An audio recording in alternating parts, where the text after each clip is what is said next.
Sunday afternoon, that's the Kinks at 12 to 4. Today marks a year since there was an election in Belgium, and yet there's still no government in this small European country. The vote left two parties in the position of having to work together to form a government. I think it's fair to say they've been spectacularly unsuccessful. Joining me now to discuss what is happening in Belgium is Kris Borgraeve, who is a Perth-based Belgium television journalist. Welcome to Drive, Kris. Thank you. Hi, Russell. How you going? It's a fascinating story, this one. What is it about these two parties where they just can't agree? Yeah, well, you want the light version or the very sad version, Russell? Give me the very sad one. Okay, well, sadly enough, this is historically rooted in the whole thing, the way Belgium was made up. You've got two language communities, French-speaking, Dutch-speaking. Uh-huh. And so this northern part, the Dutch-speaking part, it all went reasonably well when I was a kid, when I grew up in the 70s and 80s. But recently, there's been a tendency to go towards separation.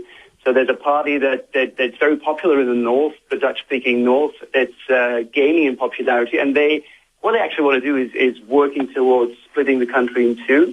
They won't really admit that, but that's mostly what's on their agenda. And they've been gaining in popularity. So it happened since 2007.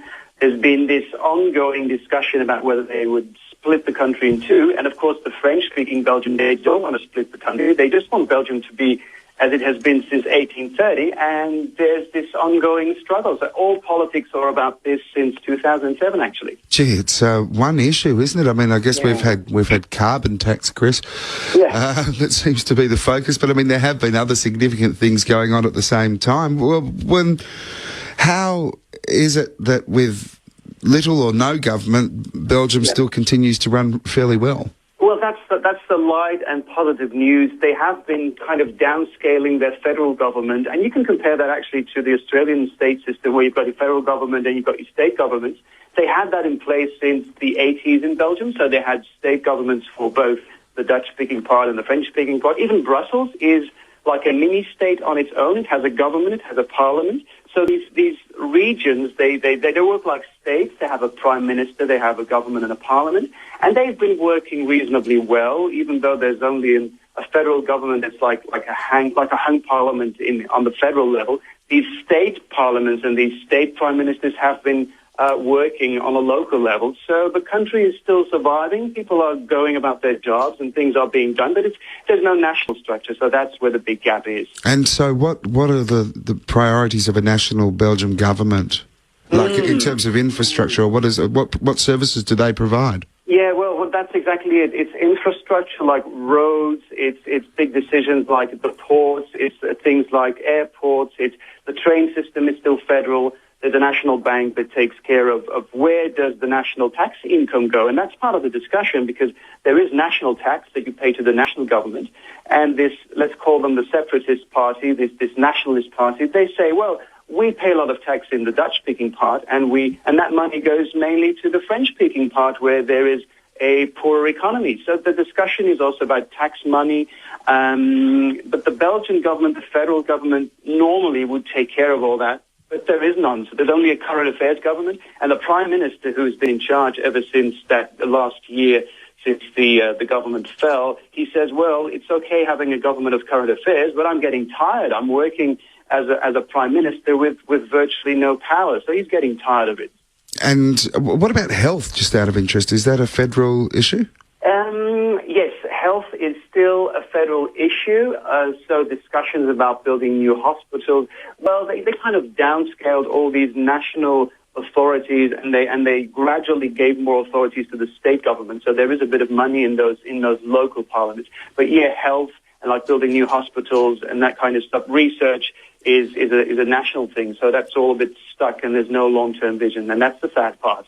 I'm talking with Kris Borgraeve on Drive this afternoon. It's 8 to 4, and Kris is a Perth-based Belgium television journalist. We're talking about Belgium. They had elections 12 months ago, and still the two major parties haven't really been able to reach common territory and understanding. So it's almost fair to say that for the last 12 months, Belgium has been working without a federal government.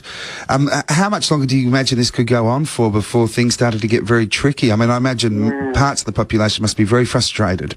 Yes, and that's where we're following it from a distance and being in touch with friends and colleagues and family over there. You can feel the the tension rising between people who would normally be very peaceful. You can feel the nervous atmosphere growing. That's one thing. There is talk now about a new ultimatum to have a government by October, because then July and August traditionally are months where life kind of stops because of the summer holiday in Belgium. So October is now like a new deadline, but that's a long time from now. So if nothing happens then, there could be new elections.